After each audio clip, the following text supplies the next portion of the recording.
और तेलंगाना के साथ ही 5 राज्यों में मतदान के खत्म होने के बाद गुरुवार शाम एग्जिट पोल के परिणाम भी आ गए।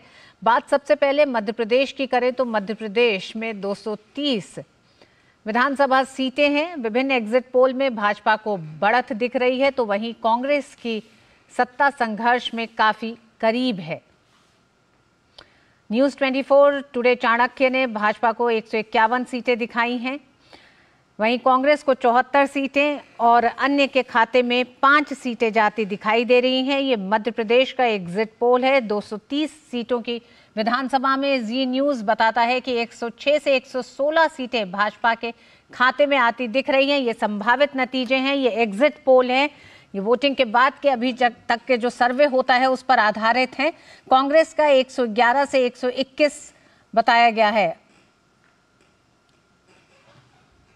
और ये राजस्थान के ये आप आंकड़े इस समय देख रहे हैं। राजस्थान की 200 सीटों में से 199 पर चुनाव हुए हैं।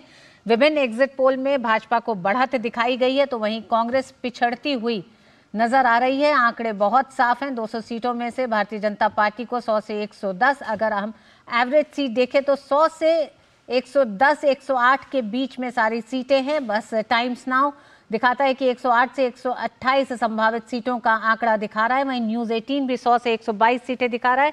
कांग्रेस को 90 से 100 के बीच में सीमित रख रहा है, तो कुछ एक तरह से एग्जिट पोल बता रहे हैं कि 86 से 100 सीटें भी हो सकती हैं।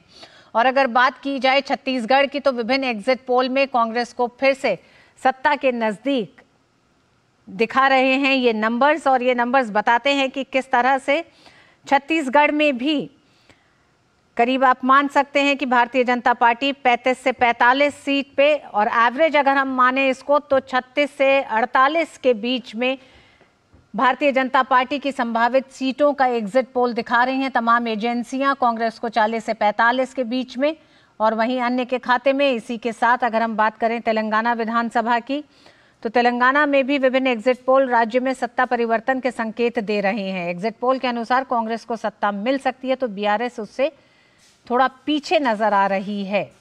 तेलंगाना की 119 सीटों में 7 सीटें भारतीय जनता पार्टी को दिखाई दे रही हैं, तो वहीं 71 सीटें बीआरएस को दिखाई दे रही हैं। मिजोरम विधानसभा के लिए भी आए विभिन्न एग्जिट पोल में एमएनएफ को सबसे ज्यादा सीटें मिल रही हैं। इन संभावित सीटों में एमएनएफ 14 से 18 से 15 से 21 के बीच में है, तो कांग्रेस को 8 से 10 और 2 से 8 के बीच में, तो एवरेज सीटें 8 संभावित दिखाई दे रही हैं। तो ये थे मिजोरम के एग्जिट पोल के कुछ आंकड़े जो तमाम एजेंसियों ने जारी किए हैं।